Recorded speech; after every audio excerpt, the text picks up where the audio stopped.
नमस्कार साथियों, पुनः स्वागत है आप सभी का एड्यूजब टीच प्लेटफॉर्म पर।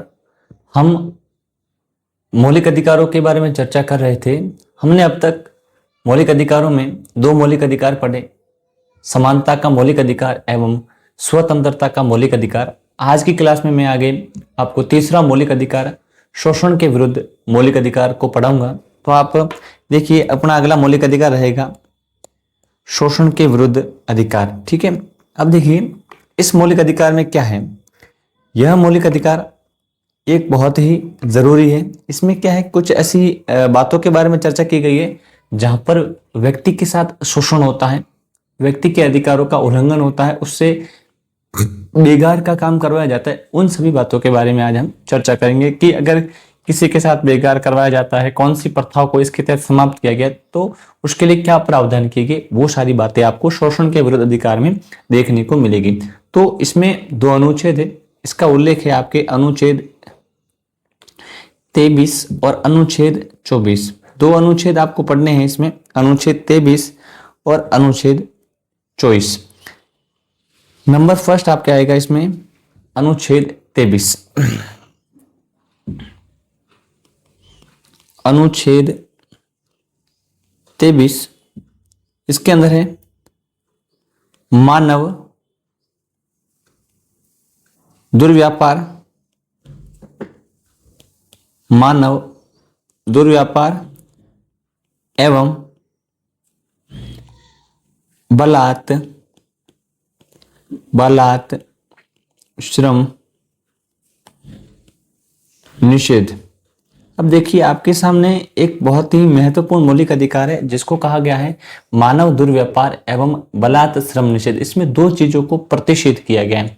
पहली बात कौन सी है, तो हम देखेंगे इसमें पहली बात आती है आपके मानव दुर्व्यापार। अब ये मानव दुर्व्यापार क्या होता है, आपने देखा होगा प्राचीन काल में कि बहुत सारे मजदूरों को बेचा जाता था। भारत के ऐसे काफी श्रमिक थे, ऐसे काफी गरीब लोग थे जिनको पूंजीपतियों द्वारा, अंग्रेजों द्वारा दूसरे देशों को, दूसरे लोगों को बेच दिया जाता था, यानी उनका क्रय विक्रय होता है, यानी मनुष्य का क्रय विक्रय।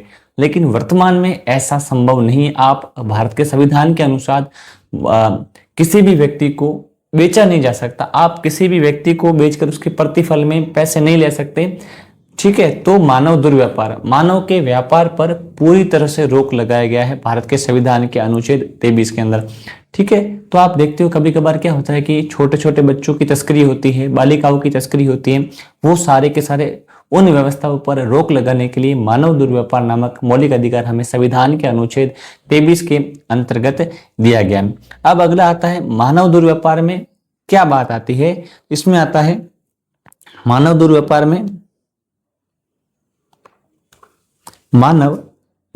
में आता है पुरुष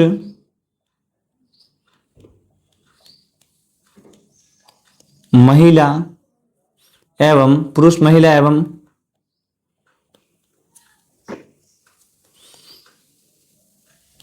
एवं बच्चों की वस्तु के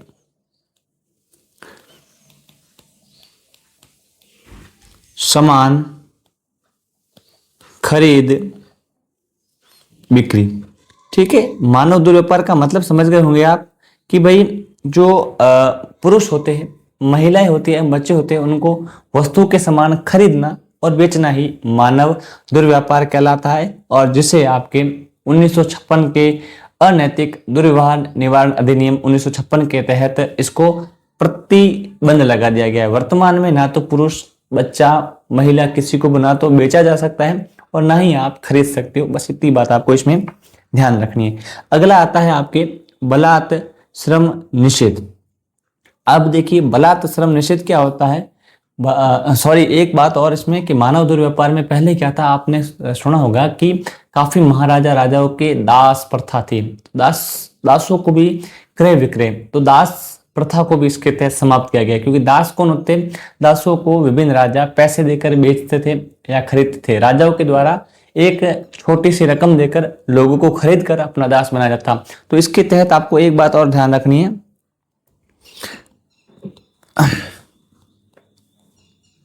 दास प्रथा भी इसके अंदर आती है, ठीक है ना, आपके दास प्रथा। और एक और व्यवस्था आप देखोगे इसमें, देवदासी।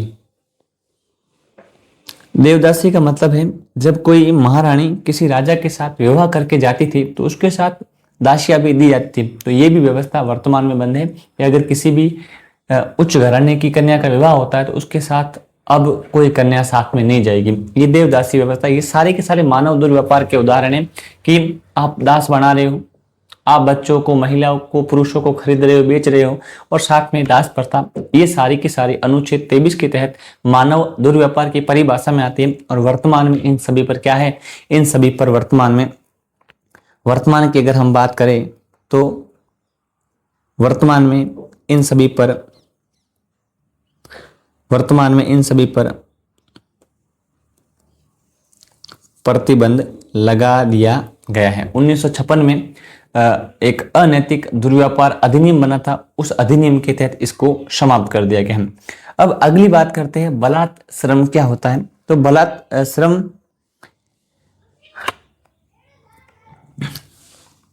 श्रम क्या होता है, तो अब बात करते हैं बलात् श्रम। बलात् श्रम का मतलब होता है किसी से बेगार करवाना। बेगार का मतलब समझ गए, आपने काम तो करवा लिया लेकिन काम के प्रतिफल में सामने वाले व्यक्ति को किसी भी प्रकार का रकम आपने अदा नहीं की, ये होता है बलात् श्रम। वर्तमान में बलात् श्रम पूरी तरह से निषेध है। आप किसी भी व्यक्ति से बिना पैसे दिए आप काम नहीं करवा सकते। ये भी बात है, आप किसी को कम पैसे देकर भी काम नहीं करवा सकते। जैसे कि किसी व्यक्ति की किसी काम के बदले में उसका पैसा 500 या 1000 रुपये बन रहे हैं और हमने 1000 रुपये के बदले 800 दे दिए, 700 दे दिए, तो ये भी हम नहीं कर सकते। काम जितना व्यक्ति ने काम किया है ना, उस काम के प्रतिफल में उसको उतना पैसा मिलना चाहिए। यानी इसमें क्या है, बेगार प्रथा। इसमें क्या क्या आएगी आपके, बेगार प्रथा, हाली प्रथा, ये प्रथा है आपके इसके अंदर। बेगार प्रथा का मतलब होता है बिना पैसे के काम करता। हाली प्रथा का मतलब होता है कि आपने देखा होगा किसानों के, ये समस्या, हाली प्रथा किसानों में समस्या होती है कि बड़े बड़े जमींदार अपने खेतों का काम करवाने के लिए आसपास के किसानों को काम करवाते और उसके बदले में केवल एक समय का खाना खिलाते और फिर पैसा नहीं देते। तो ये प्रथा भी वर्तमान में प्रतिबंधित की गई है। इस प्रकार से अनुच्छेद 23 के तहत दो व्यवस्थाओं पर रोक लगाई गई है। एक तो है मनुष्य के व्यापार दुर्व्यापार पर, और दूसरा आपके आता है बलात् श्रम निषेध, और उसके साथ आता है आपके हाली प्रथा पर प्रतिबंध लगाया गया। इसके बाद अगला अनुच्छेद आएगा, अनुच्छेद 24। अब हम बात करते हैं अनुच्छेद 24 की। अनुच्छेद 24, इसमें है आपके कारखानों आदि में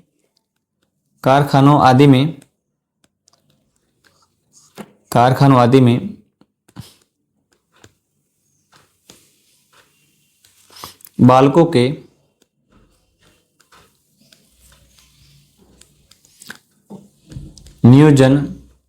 के नियोजन का निषेध। अब देखिए अनुच्छेद 24 क्या कहता है कि किसी भी जोखिमपूर्ण कार्य के लिए, किसके लिए, कोई भी अगर जोखिमपूर्ण कार्य है तो वहां पर किसी भी बालक से काम नहीं करवा सकते आप। यहां पर बात आती है कारखानों में आप देखोगे फैक्ट्री आ गई, खाने आ गई, उसके बाद परिसंकटमय गतिविधियां हो गई, निर्माण कार्य हो गए, वहां पर आप 14 वर्ष से कम उम्र के बच्चों को नियोजन नहीं करवा सकते। इसमें आपको केवल इतनी बात ध्यान रखनी है, कहां कहां पर आप निषेध कर सकते हो। तो सबसे पहले हम देखते हैं फैक्ट्री, कारखाने,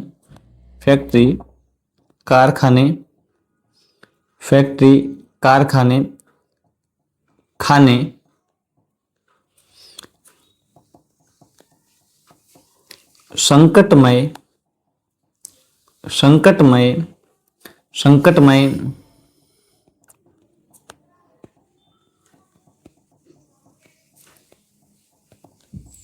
संकटमय गतिविधियों, उसके साथ आप देखोगे वह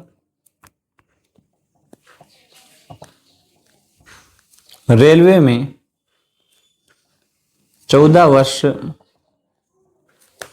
से कम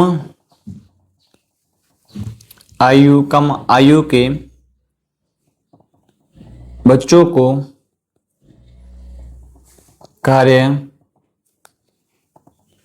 करवाना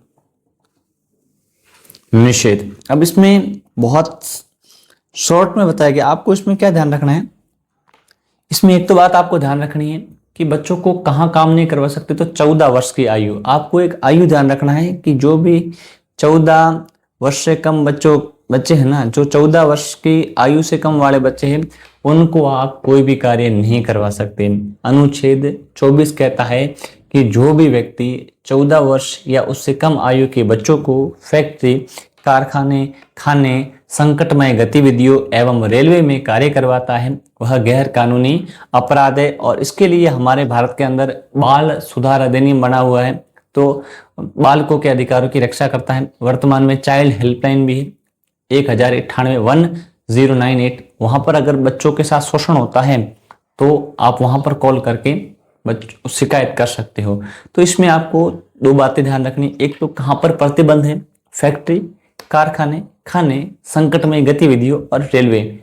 कौन सी आयु वर्ग, सवाल इसमें आएगा कि कौन सी आयु वर्ग को संकटमय कार्यों को करने के लिए प्रतिषेध किया गया है, प्रतिबंधित किया गया है। तो 14 वर्ष से कम आयु के बच्चों को उसके ऊपर को करवा सकते हो, लेकिन 14 वर्ष की आयु के बच्चों को आप किसी भी प्रकार का संकटमय कार्य नहीं करवा सकते। इसके लिए अपने भारत में एक बाल अधिकार संरक्षण आयोग 2005 में बना है, जो बालकों के अधिकारों को संरक्षण करता है। इसके लिए क्या, इसके तहत क्या बना है, इसके तहत बना है, इसके तहत बाल अधिकार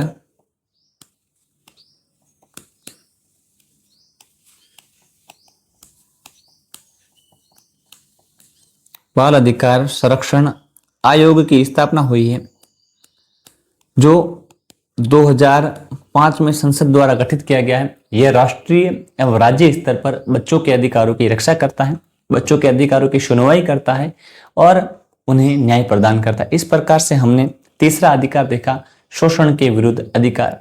ठीक, अगला अधिकार हम देखते हैं, धर्म की स्वतंत्रता का अधिकार। अगला कौन सा है आपके, धर्म की स्वतंत्रता का अधिकार। अब देखिए, ये भारत के जितने भी, भारत एक क्या है, बहुधर्म वाला देश है। इस कारण भारत में क्या है कि प्रत्येक धर्म के लिए विशेष प्रावधान किए गए हैं। तो अब इसमें 4 प्रकार की स्वतंत्रता है। अनुच्छेद कौन सा है, तो आपने अनुच्छेद 25 से अनुच्छेद 28 तक ध्यान रखना है। कौन सा अधिकार आपको प्रदान है, धर्म की स्वतंत्रता का अधिकार। इसमें क्या है, इसमें हम देखते हैं धर्म की स्वतंत्रता में कौन सा अधिकार आता है। तो हम पहला अधिकार देखते हैं, अनुच्छेद, इसमें पहला आता है अंतःकरण एवं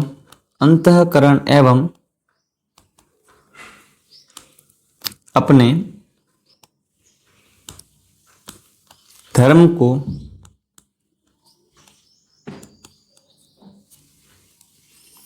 को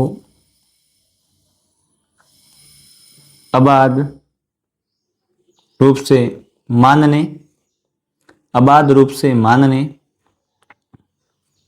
कौमा आचरण करने एवं प्रचार करने का अधिकार। अब देखिए, ये आपके अनुच्छेद 25 में इसका उल्लेख है। इसमें कौन सा अनुच्छेद आ गया आपके, ये है अनुच्छेद 25। तो अनुच्छेद 25 में हमें 4 प्रकार के अधिकार प्रदान किए गए। वो 4 प्रकार कौन कौन से हैं? सबसे पहला आता है अंतःकरण। अंतःकरण का मतलब क्या होता है, किसी भी व्यक्ति को भगवान उसके रूप में, उसके ढंग में आंतरिक स्वतंत्रता प्रदान करता है। अंतःकरण का मतलब होता है अपने मन की सुनना। अंत का मतलब अंदर, करण का मतलब करना, अपने मन के अनुसार अपना कार्य करना। आप चाहे उस धर्म को माने, आप चाहे वह कार्य करे, कोई भी व्यक्ति आप पर किसी कार्य को करने के लिए फोर्स नहीं कर सकता, आप पर बाध्यता नहीं डाल सकता। यह होता है अंतःकरण का अधिकार। अंतःकरण के अधिकार के तहत एक व्यक्ति अपने अंतर मन के अनुसार कार्य को करता है। उसके बाद आता है अपने धर्म को अबाध रूप से मानना। आप जिस किसी भी धर्म के हो, ठीक है, आप जिस किसी भी धर्म को हो, आप अपनी पूजा पद्धति को अपने अनुसार कर सकते हो। कोई भी दूसरा व्यक्ति आपकी पूजा पद्धति में बाधा नहीं कर सकता। आपको अपने अनुसार कोई पूजा पद्धति करने के लिए बाध्य नहीं कर सकता। किसी भी प्रकार के आप जैसा अपने धर्म को आचरण करना चाहो, अपने पहनावे में, पूजा पद्धति में, रहन सहन में, तो आप कर सकते हो। अनुच्छेद 25 इसका तहत आपको स्वतंत्रता प्रदान करता है। उसके बाद आता है आचरण करना। आचरण का मतलब होता है आप किसी भी धर्म को अपना सकते हो बिना किसी बाहरी दबाव के। आपकी मर्जी पड़े तो आप हिंदू धर्म अपनाएं, अपनी मर्जी पड़े तो मुस्लिम धर्म अपनाएं, अपनी मर्जी पड़े सिख, बौद्ध, ईसाई किसी भी धर्म में जा सकते हो। कोई भी व्यक्ति दूसरा आपको किसी धर्म को मानने के लिए बाध्य नहीं कर सकता। आप अपनी इच्छा अनुसार किसी भी धर्म का अनुसरण कर सकते हो, उसे अपने आचरण में ला सकते हो। और फिर आता है प्रचार करना। प्रचार करने का मतलब होता है आप अपने धर्म का प्रचार कर सकते हो विभिन्न सभाओं के माध्यम से, मेलों के माध्यम से, सम्मेलनों के माध्यम से। आप देखते हो रामनवमी का मेला जुलूस निकलता है, मुहर्रम का ताजिया निकलता है। ये सारा क्या होता है? ये होता है धर्म के प्रचार करने का अधिकार। इसीलिए आप देखते हो जब किसी भी प्रकार का धार्मिक उत्सव होता है, धार्मिक रैलियां होती है, तो सरकार के द्वारा हमें संरक्षण प्रदान किया जाता है, पुलिस फोर्स लगाई जाती है इस अधिकार की रक्षा करने के लिए। इस प्रकार से हमें अनुच्छेद 25 के तहत आपको 4-5 अधिकार प्रदान है। और इसमें एक और बात ध्यान रखनी है कि इस अधिकार के तहत सिखों को कटार धारण करने का अधिकार है। सिख कटार लेकर जा सकते। इसमें एक और बात आपको ध्यान रखनी है,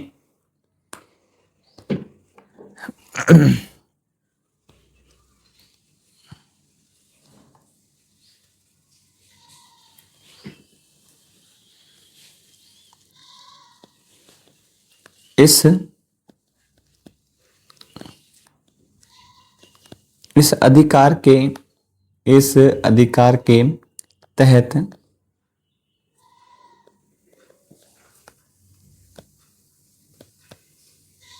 सिखों को कटार लेकर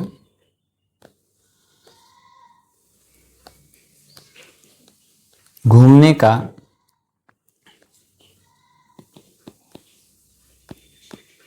अधिकार है।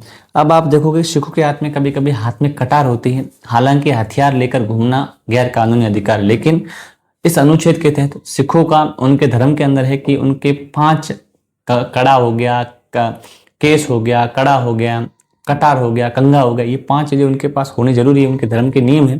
तो संविधान उनको कटार लेकर घूमने का अधिकार प्रदान करती है। उसके बाद एक और बात कही गई है, बौद्ध और सिख धर्म को हिंदू धर्म का ही अंग माना गया है। बौद्ध, जैन और सिख धर्म है ना, उनको हिंदू धर्म का ही अंग माना गया। तो ये भी आपको ध्यान रखना है, बौद्ध, सिख और जैन अनुच्छेद 25 के अनुसार कौन से धर्म के अंदर शामिल है। तो अगली बात आती है बौद्ध, जैन एवं सिख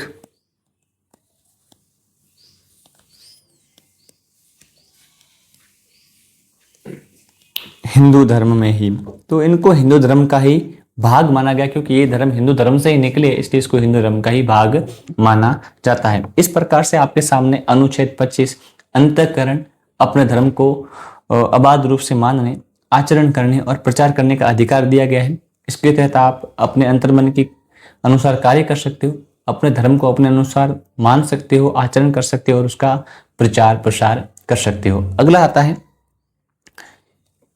दूसरा, आपके इसमें अधिकार आता है धार्मिक कार्यों के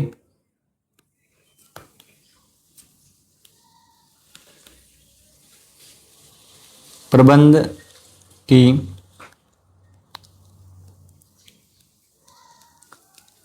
स्वतंत्रता अनुच्छेद 26 में। अब देखिए, धार्मिक कार्यों का प्रबंधन आप इसके तहत कर सकते हो। धार्मिक कार्यों का प्रबंधन कैसे? जैसे हमने कोई धर्म से संबंधित संस्था का निर्माण कर दिया, मंदिर बना दिया, मस्जिद बना दिया, गिरजाघर बना दिया। अब आपने ये सारी व्यवस्था कर दी, आपने मंदिर बना दिया। अब अगर वो मंदिर बहुत बड़ा है, उसमें बहुत ज्यादा लोग दर्शन करने आते हैं, दरगाह में इबादत करने आते हैं, तो अब उसका प्रबंधन करने के लिए आप एक संस्था का निर्माण करते हो, तो आपको संस्था बनाने का अधिकार है। ठीक, उसके बाद क्या होता है, अपने धर्म विषयक कार्यों का प्रबंध करने का आपको पूरा अधिकार है।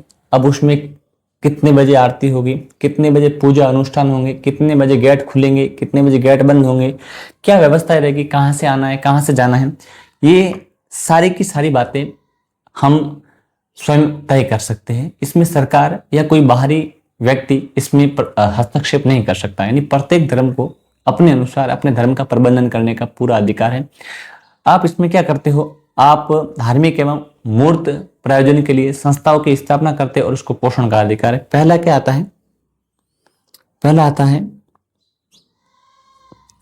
धार्मिक प्रयोजन हेतु, धार्मिक प्रयोजन हेतु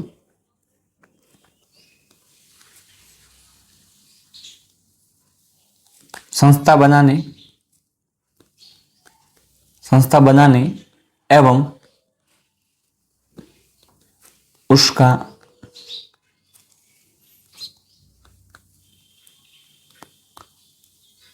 पोषण करने का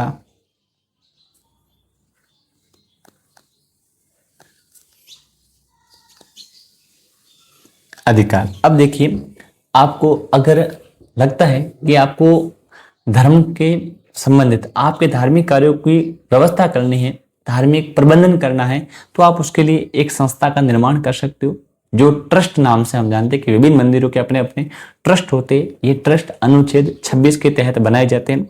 उसके बाद आप उसका पोषण करने का अधिकार, पोषण करने का मतलब है उसके अंदर अधिकारियों को नियुक्त करना, कर्मचारी नियुक्त करके उनको अपना अपना दायित्व सौंपना, उनको सैलरी देना यानी पेमेंट करना, उनकी पूरी निगरानी करना, ये सारे के सारे काम आप संस्था के माध्यम से करते हो। अनुच्छेद 26 में ये अधिकार वर्णित है। उसके बाद आता है जंगम स्थावर संपत्ति के अर्जन और स्वामित्व का अधिकार। इसके बाद आता है संपत्ति को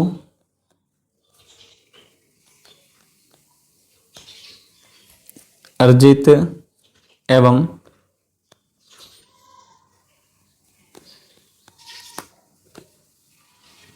स्वामित्व का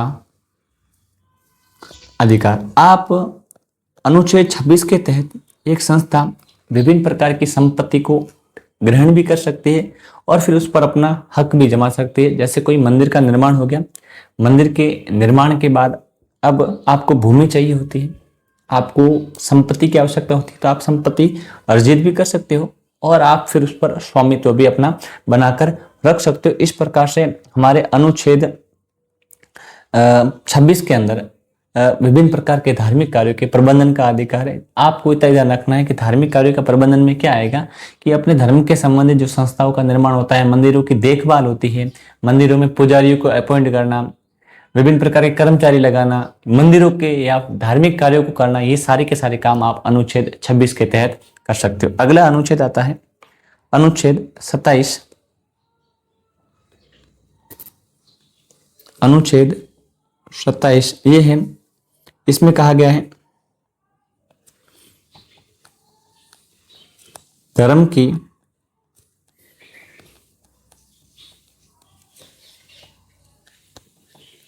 अभिवृद्धि के लिए, धर्म की अभिवृद्धि के लिए करों के संदाय में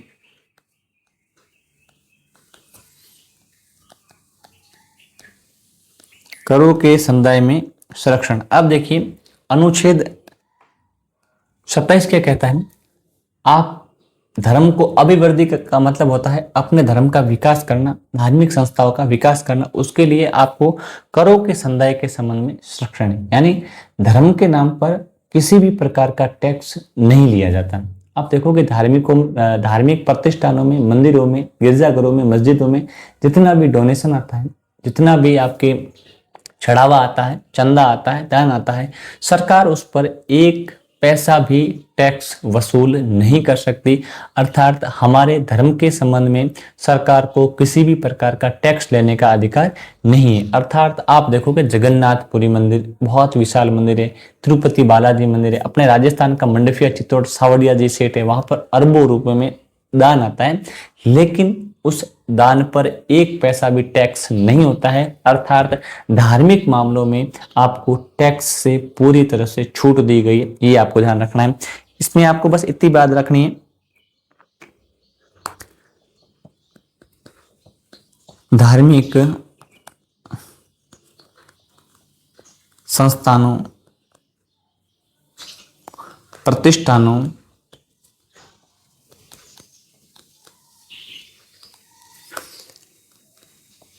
इत्यादि से कोई कर वसूल नहीं होता। ठीक, बस इतना ध्यान रखना है कि जो धार्मिक प्रतिष्ठान और संस्थान होते हैं अनुच्छेद 27 के तहत उन्हें टैक्स फ्री रखा गया है। आपको बस इतना ध्यान रखना है, क्या है अपने टैक्स फ्री। अपने मंदिर पूरी तरह से टैक्स फ्री है, हमारे धर्म पर किसी भी प्रकार का टैक्स नहीं होगा। अगला अधिकार देखते हैं अनुच्छेद 28।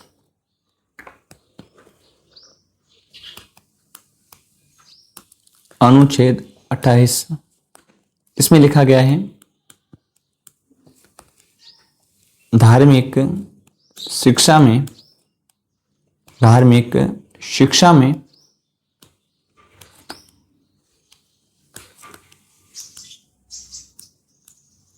उपस्थित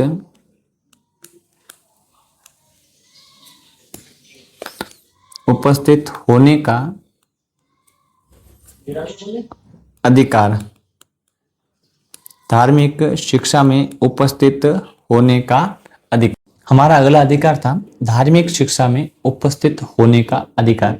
अब देखिए, धार्मिक शिक्षा में उपस्थित होने का अधिकार का मतलब होता है ऐसे संस्थान, ऐसे शिक्षण संस्थान जहां पर क्या है कि हमारे 4 प्रकार के शिक्षण संस्थानों में धार्मिक शिक्षा पूरी तरह से विभेद किया गया है। अर्थात सरकारी शिक्षण संस्थानों में किसी भी प्रकार की धर्म से संबंधित शिक्षा नहीं दी जा सकती। ऐसा क्यों होता है?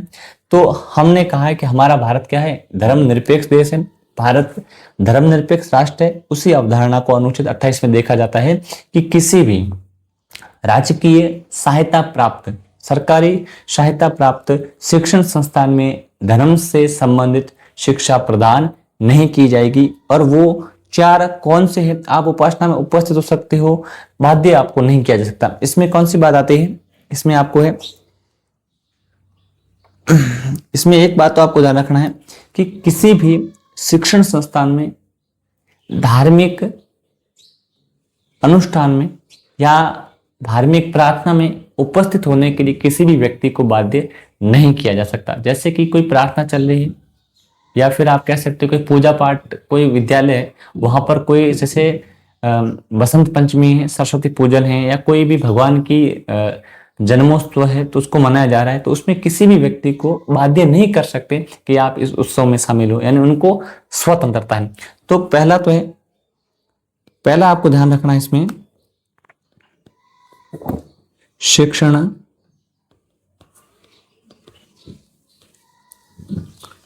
संस्थानों में, शिक्षण संस्थानों में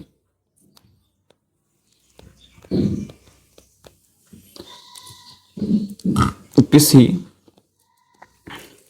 व्यक्ति को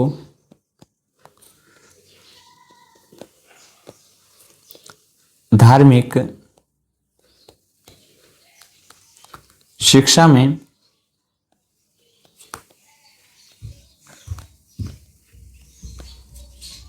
उपस्थित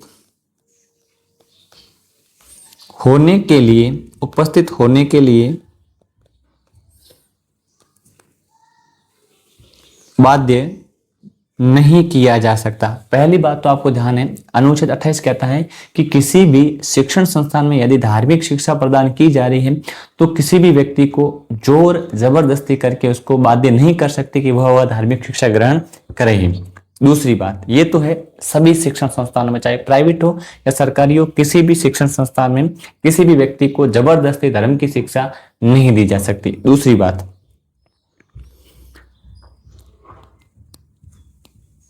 सरकारी या राजकीय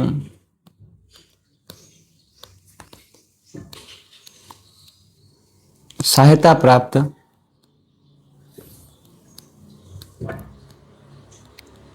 शिक्षण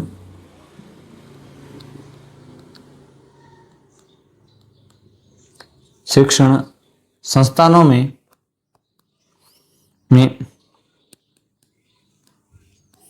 धार्मिक शिक्षा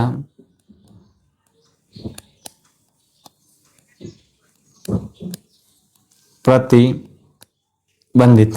ठीक भाई, सरकारी या राजकीय सहायता प्राप्त कोई भी शिक्षण संस्थान है, वहां पर किसी भी प्रकार की आपको धार्मिक शिक्षा प्रदान नहीं की जा सकती। अब इसके लिए 4 प्रकार के शिक्षण संस्थान है जहां पर विभेद किया गया है, आपको ध्यान रखना है।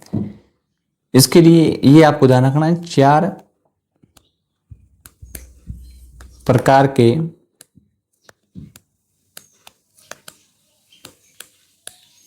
शिक्षण संस्थान जहां पर पूरी तरह से आपके धार्मिक शिक्षा को प्रतिबंधित किया गया है। वो 4 शिक्षण संस्थान कौन से हैं? नंबर फर्स्ट आता है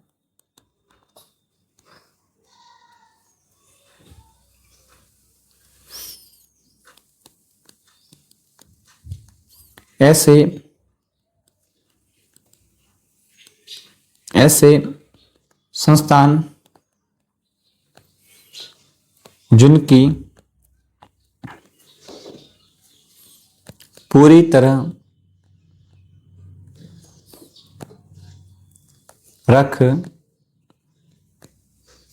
रखाव राज्य करता है। पहला संस्थान कौन सा है? ऐसा शिक्षण संस्थान जिसकी पूरी की पूरी देखभाल राज्य या सरकार करती है। जैसे अपने सरकारी स्कूलों में किसी भी प्रकार की धार्मिक शिक्षा नहीं दी जा सकती, पूरी तरह से प्रतिबंधित होती है। उसके बाद नंबर 2, कौन से विद्यालय? नंबर 2, उसके बाद आते हैं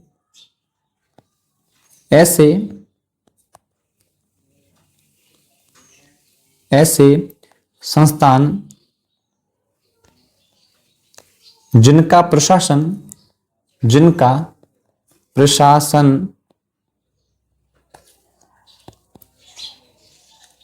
राज्य करता है, लेकिन जिनका प्रशासन तो राज्य करता है, लेकिन उसकी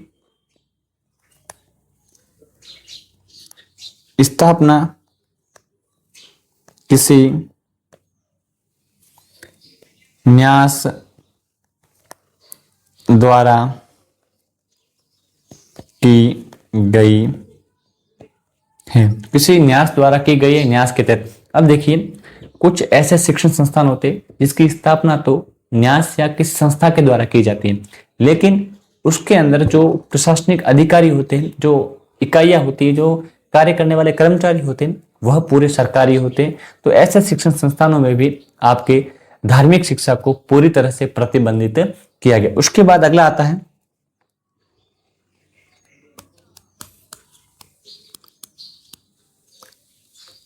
राज्य द्वारा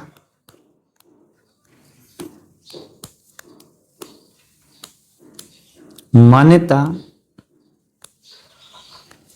प्राप्त संस्थान। अगला आता है नंबर 3 आता है वे शिक्षण संस्थान जो राज्य के द्वारा मान्यता प्राप्त होते हैं। जैसे आप देखोगे अपने विभिन्न प्रकार की यूनिवर्सिटी, जयनारायण व्यास यूनिवर्सिटी होगी, राज्य सरकार द्वारा मान्यता प्राप्त है। उसके बाद आप देखोगे विभिन्न प्रकार के ये जो कॉलेजेस हैं, ये भी राज्य सरकार द्वारा मान्यता प्राप्त होते हैं। तो यहाँ पर भी आपको धार्मिक शिक्षा नहीं दे सकते आप किसी भी धर्म विशेष की अभिवृद्धि के लिए। और उसके बाद आता है चौथा है, लास्ट है, ऐसे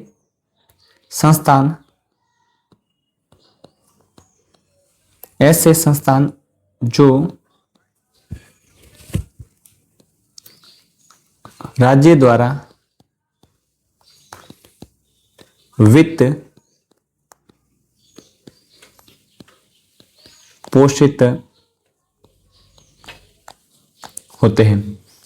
यानी ऐसे शिक्षण संस्थान जो निजी संस्थाओं द्वारा तो स्थापित होते हैं, लेकिन उसका जो पैसा आता है, फंडिंग होती है, वह राज्य करता है। तो ऐसे संस्थानों में भी धार्मिक शिक्षा पर पूरी तरह से प्रतिबंध। ये सवाल आता है कि निम्न में से वे कौन से संस्थान हैं जहां पर पूरी तरह से धार्मिक शिक्षा पर प्रतिबंध लगाया गया। तो आपको इन 4 संस्थानों के नाम ध्यान रखने हैं। पहला तो जिसकी पूरी की पूरी देखरेख कौन करता है? राज्य करता है, सरकार करता है, जैसे राजकीय विद्यालय। उसके बाद वे संस्थान जिसका प्रशासन राज्य करता है, लेकिन स्थापना किसी न्यास के तहत की गई है, यानी स्थापना किसी संस्था ने करी है, लेकिन उस पे जो कर्मचारी है, जो प्रशासनिक इकाई है पूरी, वह राज्य की है, तो वहां पर भी आप धार्मिक शिक्षा प्रदान नहीं कर सकते। उसके बाद राज्य द्वारा मान्यता प्राप्त, यानी जिसे राज्य ने मान्यता प्राप्त की है, ऐसे शिक्षण संस्थानों में भी धार्मिक शिक्षा प्रदान नहीं कर सकते। और उसके बाद ऐसे संस्थान जो स्थापित तो निजी लोगों द्वारा, निजी संस्था द्वारा की, लेकिन उसका पूरा का पूरा वित्त पोषण राज्य सरकार करती है, ऐसे शिक्षण संस्थानों में भी धार्मिक शिक्षा प्रदान नहीं की जा सकती। इस प्रकार से हमारा अगला मौलिक अधिकार, धार्मिक स्वतंत्रता का मौलिक अधिकार समाप्त हुआ। इसमें हमने 4 अनुच्छेद पढ़े।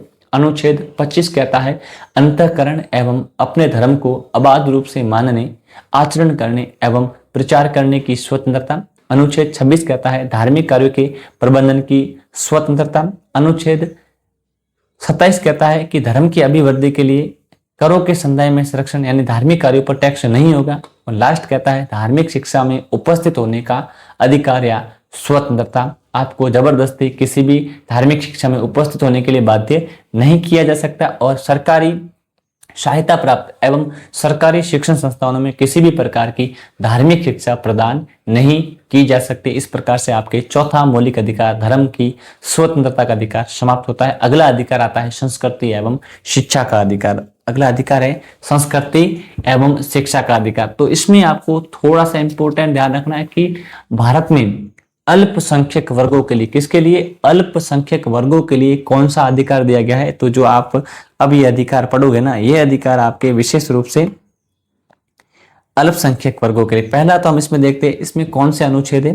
तो आपको 2 अनुच्छेद ध्यान रखने, अनुच्छेद 29 और अनुच्छेद 30 आपके संस्कृति और शिक्षा के अधिकार के संबंध में है। अगला आता है यह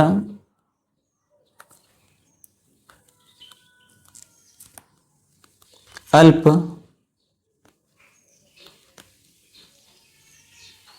संख्यकों को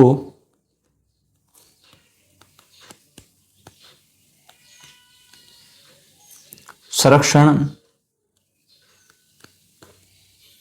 प्रदान आपके संस्कृति और शिक्षा का अधिकार विशेषतः अल्पसंख्यक समुदाय पर केंद्रित है। यह अल्पसंख्यक समुदाय के लोगों को अधिकार प्रदान करता है। इसमें हम सबसे पहले देखते हैं अनुच्छेद 29, 2 ही है इसमें, अनुच्छेद 29 और 30।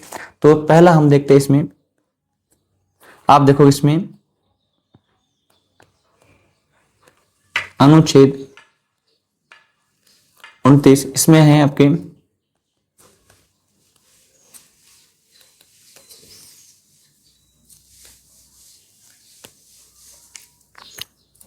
अल्पसंख्यकों के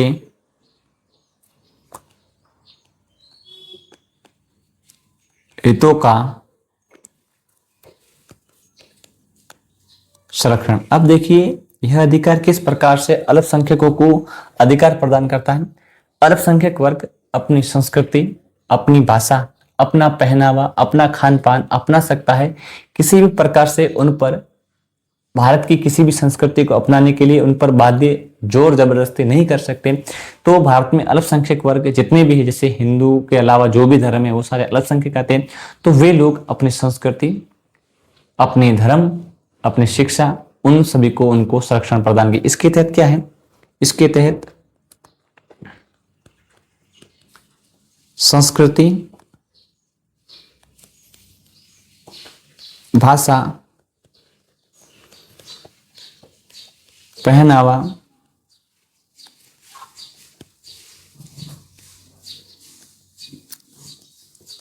इत्यादि का संरक्षण। तो आप कोई भी पहनावा पहन सकते हो, कोई भी भाषा बोल सकते हो, आपकी जो भाषा है उन सभी का संरक्षण किया गया है। तो सवाल आता है कि कौन सा अधिकार अल्पसंख्यक वर्गों की संस्कृति की रक्षा करता है, तो संस्कृति और शिक्षा का अधिकार। अगला अनुच्छेद, अनुच्छेद 30, इसमें आपको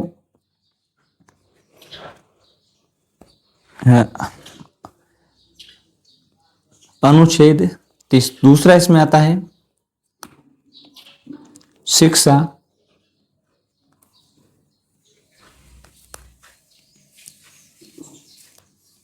शिक्षा संस्थानों की स्थापना और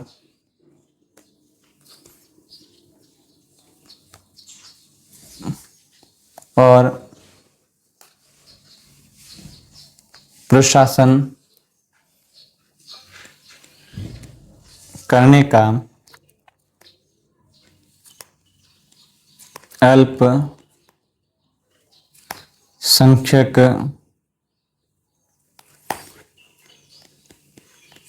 वर्गों का अधिकार। अब इसमें भी अल्पसंख्यक वर्ग है, उनको क्या है कि दो अधिकार दिए गए हैं। एक तो है कि वह अपनी शिक्षण संस्थान स्थापित कर सकते हैं, जैसे मुस्लिम धर्म में मकतब हो गए, ये जो उनके क्या बोलते हैं, इनको जो होते हैं ना, मकतबी हो गए, ठीक है, वहां पर आपको तालीम दी जाती है मुस्लिम धर्म की। आप देखोगे हिंदू धर्म में वैदिक गुरुकुल हो गए, सिख धर्म में उनके शायद होते कुछ। तो हर धर्म में अपने अपने क्या होते हैं, स्कूल्स होते हैं जहां पर अपने धर्म की शिक्षा दी जाती है।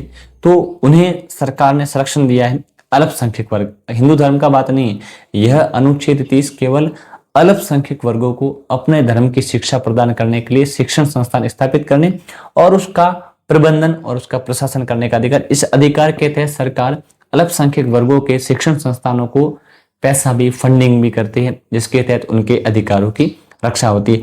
यहाँ पर क्या होता है, वे अपने वर्गों के लिए अपनी रुचि के संस्थानों की स्थापना भी कर सकते हैं। साथ ही साथ आप देखोगे वहां पर अनिवार्य रूप से संपत्ति अर्जित कर सकते हैं, उसको अपने पास रख सकते हैं और उसका पूरा का पूरा प्रबंधन कर सकते हैं। तो ये अधिकार था आपके संस्कृति एवं शिक्षा का अधिकार, जो जिसके तहत आप देखोगे कि आपको अल्पसंख्यक वर्गों को अधिकार दिया गया। अब अधिकार का तो मेन टॉपिक खत्म हो गया, 5 ही मूल अधिकार है। अब मेन है आपके संवैधानिक उपचारों का अधिकार। अब ये संवैधानिक उपचारों का अधिकार क्या है, इसके बारे में चर्चा करते हैं। संवैधानिक उपचारों का अधिकार, इसे अनुच्छेद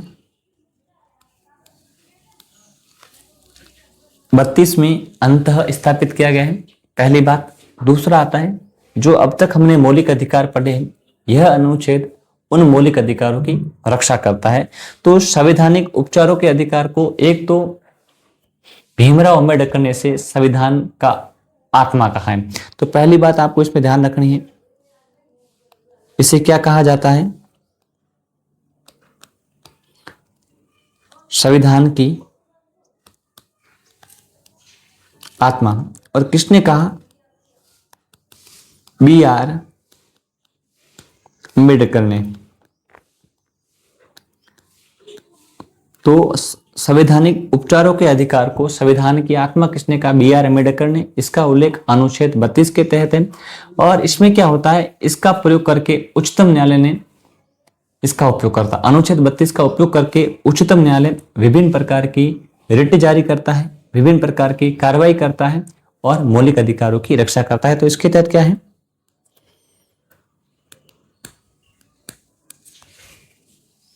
सर्वोच्च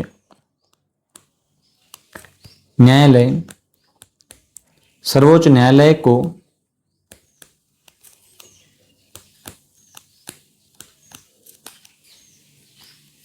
मौलिक अधिकारों का, सर्वोच्च न्यायालय को मौलिक अधिकारों का रक्षक कहा गया है। ठीक है, अनुच्छेद 32 के तहत सर्वोच्च न्यायालय को मौलिक अधिकारों का रक्षक कहा गया है, जो मौलिक अधिकारों की रक्षा करेगा। उसके बाद सर्वोच्च न्यायालय मौलिक अधिकारों की रक्षा करने के लिए पांच प्रकार की रिट जारी करता है। तो सर्वोच्च न्यायालय पांच प्रकार की रिट जारी करता है। वे पांच प्रकार की रिट कौन सी है? तो नंबर फर्स्ट आता है बंदी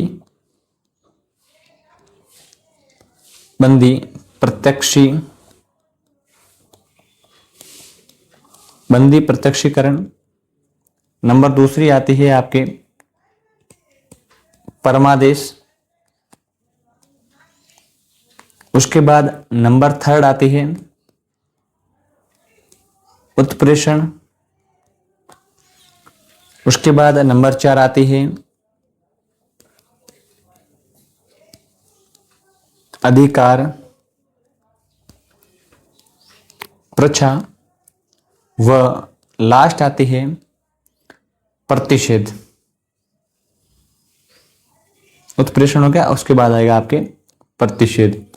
इस प्रकार से भारत के संविधान के अंदर वर्णित मौलिक अधिकारों की रक्षा करने के लिए सर्वोच्च न्यायालय को पांच प्रकार के रिट जारी करने का अधिकार दिया गया है। वे पांच रिटें कौन सी है? बंदी प्रत्यक्षीकरण हैबियस कॉर्पस, परमादेश मैडम्स, उत्प्रेषण सर्श्योरी, अधिकार प्रच्छा को वारंटो और प्रतिषेध।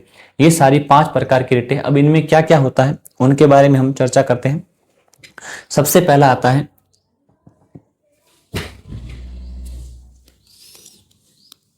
बंदी प्रत्यक्षीकरण।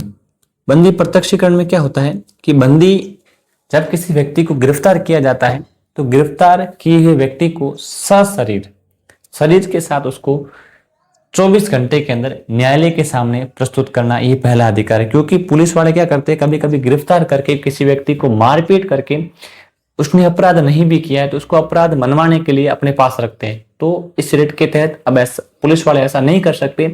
पुलिस वालों को 24 घंटे के भीतर भीतर उस गिरफ्तार किए गए व्यक्ति को बंदी प्रत्यक्षीकरण, बंदी बनाए व्यक्ति को प्रत्यक्ष रूप से सशरीर न्यायालय के सामने प्रस्तुत किया जाता है। तो इसमें आपको ध्यान रखना है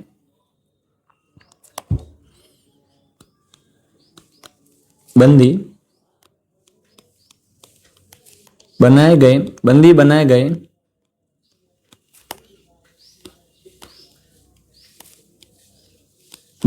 गए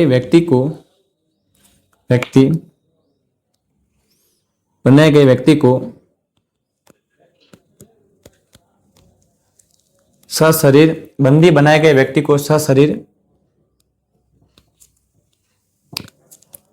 न्यायालय के सामने पेश करना। बस सीधी बात, अपने इसमें ज्यादा लोड नहीं लेना, इतना ही ध्यान रखना है। बंदी प्रत्यक्षीकरण में क्या होता है कि जिस व्यक्ति को बंदी बनाया गया है उसको आपको सशरीर न्यायालय के सामने प्रस्तुत करना होता है। उसके बाद अगली रिट आती है नंबर 2। उसके बाद आता है आपके परमादेश। बंदी प्रत्यक्षीकरण ये हो गया नंबर फर्स्ट।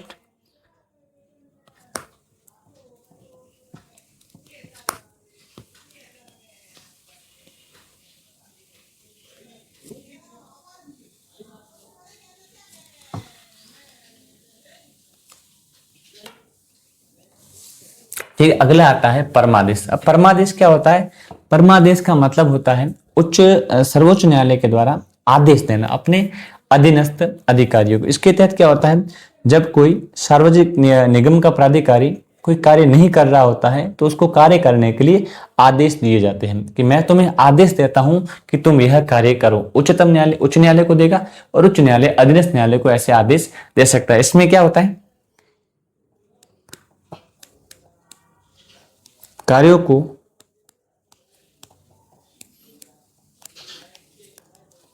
करने के लिए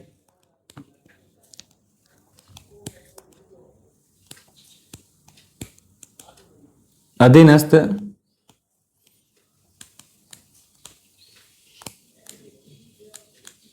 अधिकारी को आदेश देना। अब देखिए कभी कभी क्या होता है कि कुछ कर्मचारी अपना कार्य सही तरीके से नहीं करते या फिर लेट करते हैं, देरी करते हैं कार्य करने में, तब सर्वोच्च न्यायालय क्या करता है, ऐसे अधिकारियों को कहता है कि आप अपने कार्य को समय पूर्वक करें, तो आदेश देता है। सर्वोच्च न्यायालय क्या करेगा, आदेश देगा कि आप अपने कार्य को समय पर पूरा करें और सही तरीके से करें, किसी भी व्यक्ति को इससे नुकसान नहीं होना चाहिए। तो यही होता है परमादेश की रिट। उसके बाद तीसरी रिट आती है प्रतिषेध नंबर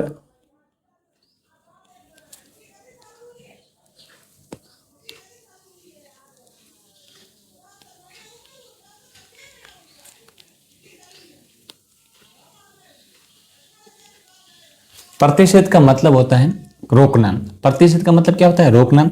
जब उच्च न्यायालय द्वारा अधीनस्थ न्यायालय को अपने अधिकरणों को अपने न्याय क्षेत्र से उच्च न्यायिक कार्यों को करने से रोकने के लिए जारी करता है। कैसे होता है, जब कोई अधीनस्थ न्यायालय अपने कार्य क्षेत्र से बाहर जाकर कार्य करता है, तब उच्च न्यायालय उसे उस कार्य को करने से रोक सकता है। उच्चतम न्यायालय उच्च न्यायालय को रोकता है। जैसे राजस्थान के उच्च न्यायालय ने गुजरात का कार्य अगर कर दिया है, गुजरात के किसी निर्णय पर किसी कार्य पर निर्णय दे दिया है, तो ऐसा राजस्थान उच्च न्यायालय नहीं करेगा। इसको रोकने के लिए उच्चतम न्यायालय रिट जारी करता है। इसमें क्या होता है, इसमें अधीनस्थ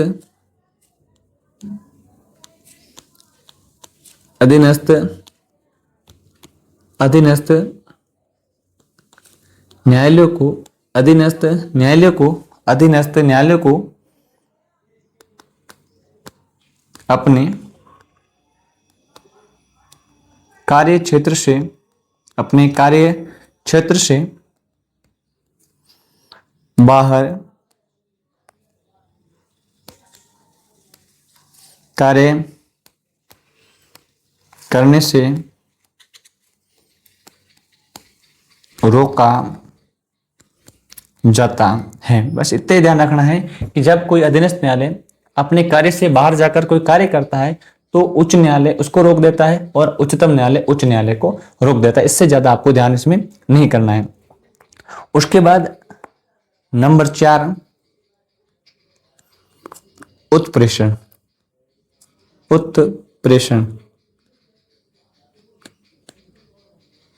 अब उत्प्रेषण में क्या होता है, उत्प्रेषण में होता है किसी भी चीज को प्रमाणित करना, या फिर आप कह सकते हो उसको सूचना देना। जब कोई निचली अदालत या अधिकरण एक केस में उत्तराधिकार द्वारा पारित आदेश को रद्द करने के लिए जारी करता है, तो वह उसके अधिकार में नहीं आता। जैसे कि किसी एक न्यायालय ने कोई आदेश दिया है और उस बात को अगर कोई अधीनस्थ न्यायालय उस चीज को निरस्त कर देता है, रद्द कर देता है, तो इसकी सूचना उच्च न्यायालय को अधीनस्थ न्यायालय को देनी पड़ेगी, या उसके बारे में प्रमाणित करना पड़ेगा कि मैं इस आदेश को निरस्त कर रहा हूं और इसका ये कारण है, यानी जिस कारण से इसको निरस्त किया जा रहा है उस कारण को बताना पड़ेगा। तो इसमें आपको ध्यान रखना है, इसका मतलब होता है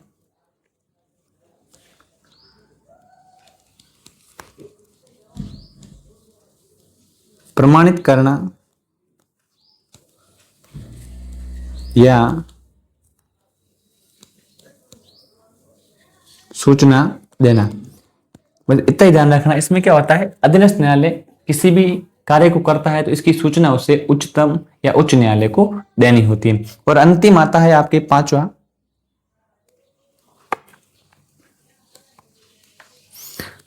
आता है आपके इसमें अधिकार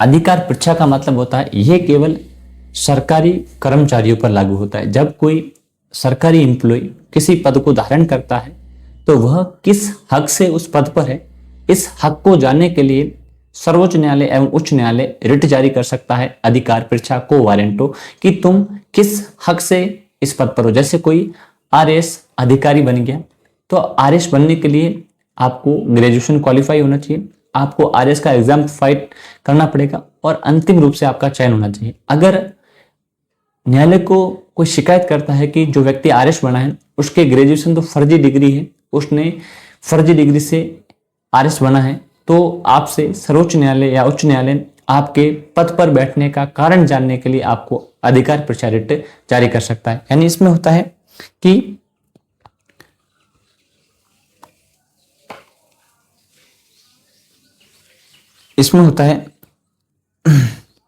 न्यायालय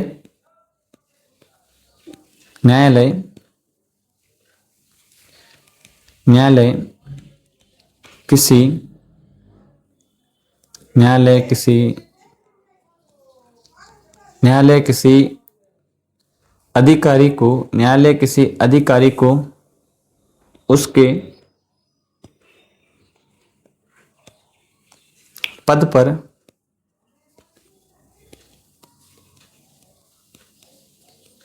आसीन होने का कारण जानने हेतु यह रिट जारी कर सकता है। बस इतना ही ध्यान रखना है कि कोई अधिकारी किसी पद पर क्यों आसीन हुआ है, तो उसका कारण जानने के लिए, जैसे अभी वर्तमान में फर्जीवाड़े खूब हुए हैं सरकारी भर्तियों में, तो उन फर्जीवाड़ों को इस रिट के द्वारा रोका जा सकता है। अब तक हमने संविधान के 6 मौलिक अधिकार पढ़े: समता का अधिकार, स्वतंत्रता का अधिकार, शोषण के विरुद्ध अधिकार, धर्म की स्वतंत्रता का अधिकार, संस्कृति एवं शिक्षा का अधिकार एवं संवैधानिक उपचारों का अधिकार। अब एक छोटा सा वीडियो और आएगा जिसमें 3 अनुच्छेद बाकी है, मैं उनको बताऊंगा, मौलिक अधिकारों का महत्व बताऊंगा। आज की क्लास में हम इतना ही पढ़ेंगे। धन्यवाद दोस्तों। आप चैनल को लाइक करें, सब्सक्राइब करें और अपने अधिक से अधिक दोस्तों के साथ शेयर करें। मिलते हैं अगली क्लास में।